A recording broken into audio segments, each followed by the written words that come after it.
before we get started on this video, I wanted to show you guys a quick little tutorial from our sponsor, aligracehair. They sent me 4 bundles and a closure, and as you guys can see, this is about to be a really cute look. So within my 4 bundles, I have the deep curly texture, and I have some short lengths. My longest length is 18 inches. It was just like a really tight curl, really pretty. I wanted to do something short because it is summer and it is hot, and I needed something kind of shorter. So I also got a matching lace closure that was a free part, and it was also the same texture as the bundles. So I'm going to be bleaching my closure. First, I start off with my Toledo colors in blue. This is just a toning powder to make sure it doesn't get too brassy, as well as the actual bleaching powder, my BW2 Clairol bleaching powder, to make sure everything actually brightens. And then the developer, I always use a cream developer because I find them a lot easier to use. So I just take my mixing bowl and I'm going to be placing all 3 of those components into the bowl, starting with the bleaching powder, then I add in the toner, and then I go ahead and add in my 40 volume developer. 40 volume is a little bit faster than my usual 30, so we're not going to wait as long after we apply this onto our lace closure.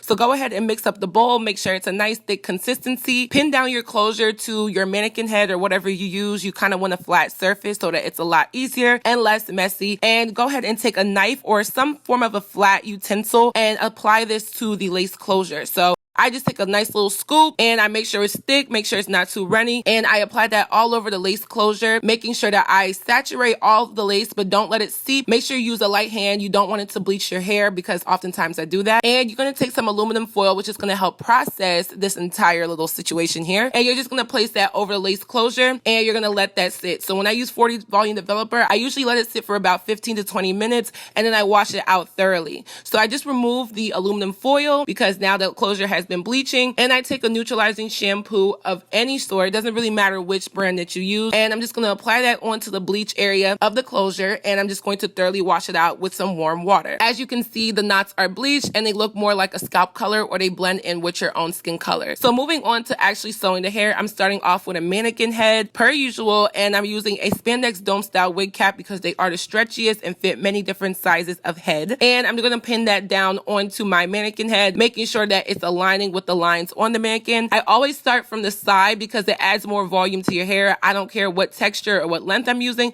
I always start from the side. I never just start from the back because it's going to just make it look like the layers are just not there. And I do the flip over method up until I use maybe my final bundle towards the closer top of the hair so that you don't see any bulky fold over. So I go ahead and place my closure down, making sure I align it with the middle part of the hair, pin that down, and as you can see, the scalp looks like a scalp. Okay, the scalp is looking a little bit more scalp-like, okay? A little bit more like your hair. So I go ahead and I just part my hair. I'm going for a center part because I've done a side part look for a while. And I used the mousse to just flatten that down. And that's the hair. I finished sewing on everything. So when I was done with that, it was time to actually rinse out the hair. And what I noticed with this texture, when you do wash it, it's not as defined. It gives you more of like a fluffy curl, but I definitely think that's a better look. Before I let it dry, I just take some deep conditioner and some leave-in conditioner, saturate the hair while it's wet. And because it's curly hair and I want it to be big and bouncy and all that, I use a diffuser. I usually don't use heat when I dry hair. I just let it sit and air dry. But for curly hair, I like to diffuse the hair to get it nice and fluffy, nice and big, nice and cute, and on and poppin'.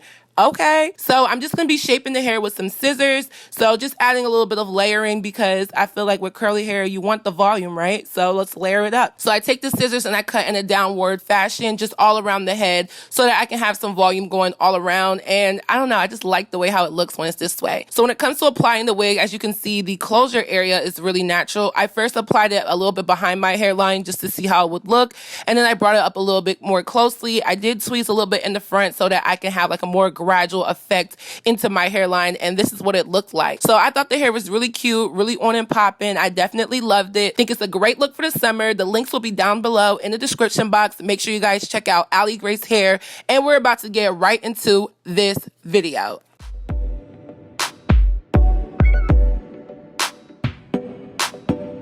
Hi guys, I'm back with another video. So today's video is yet again another Chioma Chats video. Nigga, pay attention.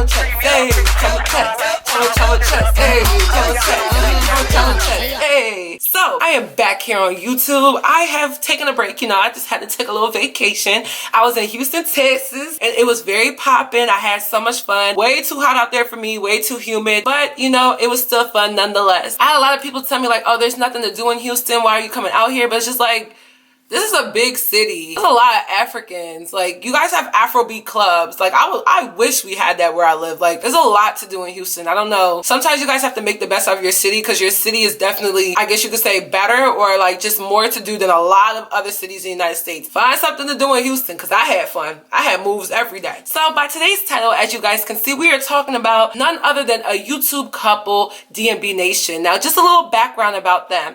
I personally do not like this channel, okay? I personally don't watch them. I don't subscribe. I never did. Never really liked them. The only reason why I even knew who these people were through other YouTubers who do commentary on what goes on the drama, and through like, you know, little blogs like Shade Room Teens, when RTL Shade was really like a thing. Like, you know, me personally never been a fan, and this video is another reason why. I came across this post on Instagram and I was shocked, but then I wasn't shocked. Damien and Bianca, DMB, just had a new baby girl, and it's sad for them to be worried about like her health or, you know, just the fact that there was a safe delivery, a working heart, and all of those things. They were so concerned about her color, and not just her color, but just like her physical features. I'm only going to show you guys a small snippet, but in part of the video, Damien was talking about like, oh, well, I'm finally going to have someone that looks like me in this family. It's just like, do you think we're stupid? Do you think we're stupid? Are you stupid? Or do you think you are stupid? Stop it. She's gonna have brown eyes for sure. for sure. I thought you said her color don't come in for a couple weeks. But I know she's gonna have the darker eyed babies usually stay dark. Yeah. Yep. Because I had blue eyes when I was born. Sorry. I thought you was gonna have pretty eyes. Bright blue eyes. She's definitely gonna be. She's gonna get darker. Yeah, you can see around her, like her nails. Yep. Nails. Look at her ear. Yep. You see it? Oh, her ear is dark. She's darker than Kyrie. And I think she might be like DJ, because DJ, he was dark when he was little. Yep. She's about to be my color. I'm about to finally have somebody in the family that's my color. Because DJ and Kyrie, they like you. She's not gonna be your color. Well, you know, I used to be light skinned too, so.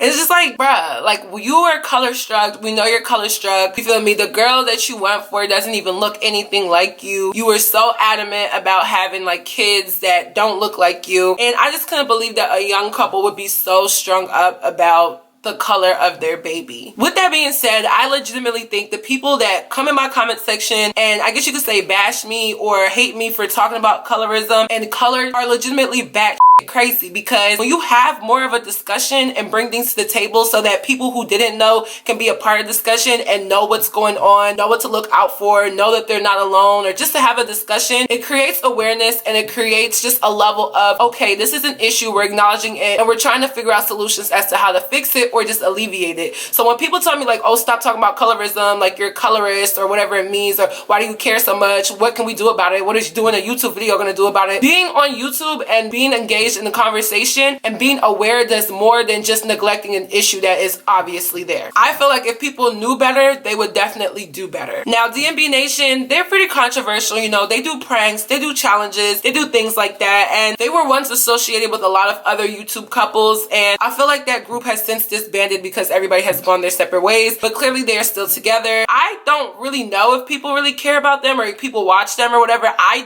don't even know who their fans are. Clearly they have to be between the ages of like 6 and like 14, because I don't see anybody, not necessarily saying that 15, 16 is grown, but grown enough, you know, watching these types of people knowing better. I just feel like they're cringy. I feel like they're colorists, and I feel like they're scammers as well. There's always been some talk about that. I could literally write a pamphlet and pass it out at a BNation meet and greet as to how much controversy they have been a part of, like literally. This baby was just born, but they do have 2 sons prior to this baby, so this is their 3rd child. And I guess Bianca has finally given birth because she's been talking about a baby for like the past, what, like 2 years. Don't know what was wrong with her. Don't know why she was saying that. I don't want to speak too heavy on it because maybe she had like a miscarriage, you know, and now she's just now having her baby. I don't know what the background was, but she finally had her baby after all this time, and it's a girl. And literally all they could focus on was the color and the features of this baby. I have broken my video down into 4 main talking points, so let's get right into this video. Point number 1 is that colorism is alive and well. Again, people always talk about like, how can you sit here and talk about colorism? Why are you so quick to talk about colorism? It's like, this is not the only thing I talk about on this channel. I talk about a variety of things, okay? But this is one thing that I've always been so passionate about because I never realized how much it truly affected me until I was a part of the discussion and until I was a little bit older. Colorism is not an illusion. It's not in our head. It's not something that just occurs. It's real, and it doesn't just happen within the black culture and the black community. And I feel like people think like, oh, it's just a black thing, or let alone an African American thing, but it happens in the Asian cultures, like specifically the Chinese cultures, where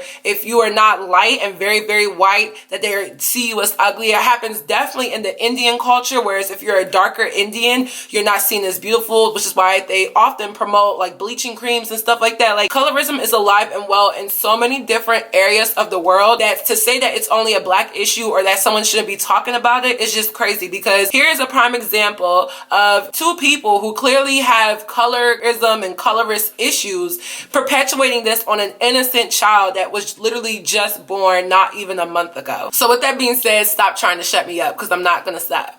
Point number 2 is that many dark-skinned men try to add to the erasure of their race, or let alone them being dark-skinned, by procreating with anything light, bright, and white. And by that I mean Damien clearly is dark-skinned. Damien is darker than me. I genuinely think that Damien's intentions in his life, and maybe it wasn't just like a direct intention, but it was definitely a goal for him to make sure that he married into, or he procreated with, or he dated girls who did not look like himself. Because let's face it, if you cannot accept yourself, whether you like yourself or not, if you cannot accept yourself, you are going to try to do things that alleviate the issues that you have within yourself, and that's just facts. And to me, Bianca looks mediocre. That's the easiest and nicest way that I can say it. Y'all will say I'm an ugly, hating ass black bitch, and I always hate on light-skinned girls, and I hate light-skinned girls, but that's not it. I genuinely think she looks mediocre. She doesn't give me that oomph. Like, she just looks like a regular girl. Like, not saying she's ugly, but I don't think that she's like this big thing. Like, to me, she looks average, and that's it. And she's obviously a mixed girl. Her mom is white, her dad's black, and that's exactly what Damien was going for. I think this is self-hating at its finest. Like, this is a prime example of self-hate, and I literally don't have to talk about the self-hate thing for so long, because it's clear he has an obsession with color, because he is adamant that his offspring do not look like him and do not have the same features and tone as him. Just to throw in an example, and I know my girl Leah talked about this in her video, but I did talk about this in the video that I did like well over a year ago, and that was the whole Gilbert Arenas and Laura Govan situation. So Gilbert Arenas caught himself coming for our dear sister Lupita Nyong'o, and obviously Lupita is a dark-skinned woman. She's an African woman, and she stands in her darkness in all ways. Like, she doesn't compromise. Like, she's dark-skinned, she knows it, and she's been voted, you know, most beautiful woman, and she's been on the covers of something. Like, she's such an essence of beauty, and especially for darker skinned girls. And Gilbert starts coming for her, saying that she's ugly, or, you know, just saying like just off the wall things, or trying to compare the fact that she's being uplifted as shunning down girls that don't look like her, or girls that just aren't dark skinned. You find it funny that Gilbert Arenas is a dark skinned man. I don't really think he's that attractive. Like, he's just a dark skinned man. He's kind of average in looks to me. And then he procreates with Laura Govan. I believe Laura Govan is mixed, or she's just some form of a racially ambiguous girl.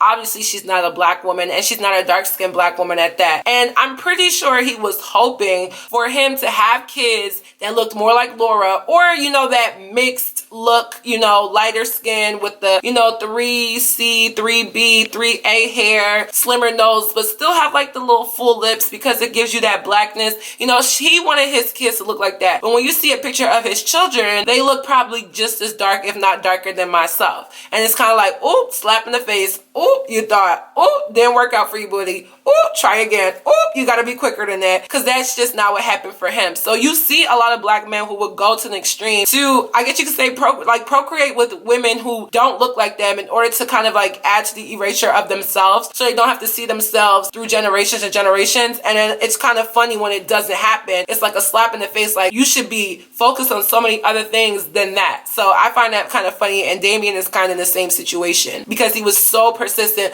on speaking on her color and her features, trying to act if he was so positive about it, or so just curious and wanted to talk about it, when in reality it was probably him voicing his dislike for her looks. Point number 3 is, why isn't nobody caring about the health of the baby? Now, granted, I will give them the benefit of the doubt. We weren't there. We only saw a snippet of the video. We don't know what was said. We don't know what was going on in terms of, oh, here's your healthy baby or whatever it may be. But there should be no reason that what you guys post to the internet is a snippet of you guys speaking on the color of the baby or the baby's ears. They touched on the baby's ears. It's like, oh, well, the top of the baby's ear is usually what color the baby ends up being. Like I always say, genetics is a roll of the dice. So she could have a biracial mom and a black dad and end up blacker than the dad, you know, end up darker than the dad. Genetics is a roll of a dice, especially when you're procreating with somebody who isn't of the same race as you. And I find it so funny that nobody's priorities was on the health and the care and the overall just the baby, like not the baby's features but the baby and her well-being. And I don't understand, like, why does her features matter, especially a feature that she cannot change? Like, do y'all not realize that you can't just change your skin color the way that you can, you know, get lip injections and change the size of your lips, or get a nose job and change the shape of your nose, even as far as get an eye transplant or wear contacts or something and change the color of your eye. Like, to change your entire skin, which is your largest organ, the color of it, that is something that is so strenuous. You can't just up and change that and expect results in like a week or two. Like, you know, it's not gonna happen. So when people talk about, oh, this person's dark skinned and she's ugly, or he's light skinned and that's not cute, or whatever it may be, why do we go so hard to point out people's skin shades as if they can change it just like that? Like, I will never understand when I read comments that are mean, like, you're an ugly black bitch, or like you're just hating because you're dark skinned. It's like, no, I'm not, number one. And number two, I can't even change the color of my skin if I wanted to. I can't even change my color of my skin for you. We can talk about it for discussion purposes, but why make it such a big deal, especially if it's your child? Like, where were the priorities of anything else but her features? I never understand with a lot of parents, like, why features of their child have always been shifted. Now, granted, you've been harboring this baby in your womb for so long. You want to see what the baby looks like. Who does she favor? Who does she look like more? What her hair looks like? Do they have a lot of hair? Is her lips small with nose shape? You know, I understand that, but I don't understand how we can have a conversation about the color of the baby's skin, especially from two people that we know are colorists, for so long. And it's like the grandma was even acting kind of nutty too. Like,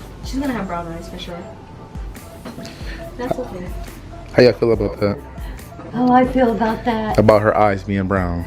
That's okay. Yeah. That's okay? She'll be a brown-eyed girl. I don't know. To me, it just kind of seemed kind of weird. Like, why the priorities shift? Like, it doesn't make any sense to me. My fourth and final point is the effects on the generation, on this younger generation. And I know a lot of people talk about, like, oh, it's not the responsibility of YouTubers, influencers, people on Instagram to be a role model for young kids. I understand that, and I definitely do agree. But what we're not going to do is neglect the fact that they are role models for younger kids and the younger generation. And a lot of people say, like, oh, your parents should be your role models. You should look up to your parents. Great, yes, you should. But let's not act like we're only going to have one role model in life. And let's not act like the things that we watch, the things that we see, the things that we hear, especially from older people, don't influence us as people. Like, let's not neglect that. BNation are highly influential to a young generation. And I want you guys to think about the times when you were like 12 years old. Like, think about the things that influenced you. Think about the people that you watched on TV. Think about the things that you saw, maybe your older cousins, the things that they were doing, and how you were so easy and gullible to want to follow in the same mindset, the same actions, the same thought process as the people around you. For my example, you know, I used to watch Bad Girls Club like all the time, like in high school, like literally 14, 15, 16, watching Bad Girls Club. And I feel like Bad Girls Club definitely influenced you. It's like you watching, it's like, damn, I just want to fight. You feel me? Because you see so much violence, see so much like pettiness, cattiness amongst girls, and it's like it made you kind of want to do that. And like the show's no longer on, but like I think back to how influential that was to me. And so I know as a younger person, whether I'm in my late teens or if I'm in like, you know, ages 10, 11, 12, preteens and stuff, it's something that we cannot neglect, that there are people that are influential. Like, there are so many boys that are like ages 12 and 13 that are watching who will literally think that the only girls that they should go for, the only girls that they will see attractive, the only girls that they can even be in a relationship with have to look a certain way just because of the certain things that they see on the internet that they watch. They will literally think that the only girls that are pretty are the ones that are light or mixed or something, or have certain features, all because we keep allowing our kids to watch people who are perpetuating a lot of colorism. I guess like my final thing is, parents, monitor your children. Yes, You are their role models, but let's face it, children are gonna look up to their favorite YouTuber, their favorite rapper, their favorite Instagram model before they look up to their parent. I didn't start looking up to my parents until I was more of an adult because I could relate more to my parents. A child doesn't relate to their parent when it comes to experiences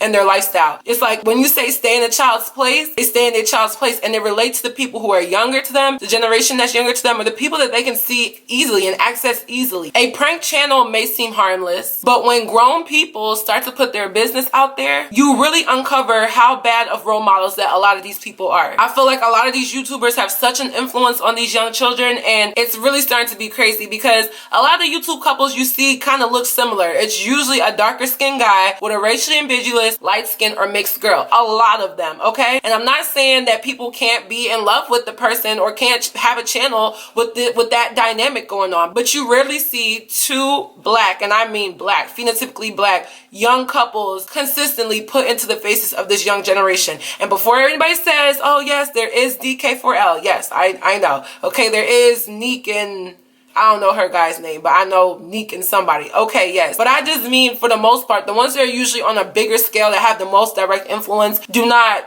really look like that, and they share a lot of their colorist views and their ways, and it is affecting your child. So that is it for this video. Hope you guys enjoyed. What are your thoughts on the whole situation? When you guys watched the video and you saw them continuously talking about the baby's ear, features, her skin tone, what she's gonna look like, how did it make you feel? Did you feel like they were just genuinely saying that because they were curious, because it is a newborn baby that they've been waiting to see? Or do you feel like there was some malice behind his tone and why he was so adamant on talking about it? What are your thoughts? Definitely don't forget to check out our sponsor. This is from aligracehair, as you guys know, on and popping per usual. No, I really love this look. A lot of you guys always talking about, oh, I would like to see you in more ethnic looks, and I want you to look more African, wear more African, you know, type of hair texture. Now granted, I know this is not 4C, but it's closer to my loose wavy textures that you guys complain that I wear. I'm gonna keep wearing.